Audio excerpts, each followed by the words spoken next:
ஏசாயா 1:19 விதமாய் சொல்லுகிறது, செவி கொடுத்தால் செழிப்பீர்கள். நீங்கள் மனம் பொருந்தி செவி கொடுத்தால் தேசத்தின் நன்மையை புசிப்பீர்கள்.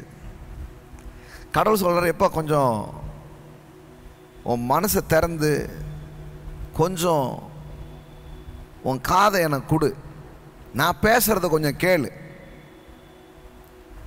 அப்படி கேட்டனா தேசத்தின் நன்மைகளை புசிப்பீர்கள். நீங்கள் எந்த ஊரில் வேணால் இருக்கலாம், எந்த கிராமத்தில் இருக்கலாம், எந்த இடத்துல வேணாலும் நீங்கள் இருக்கலாம்.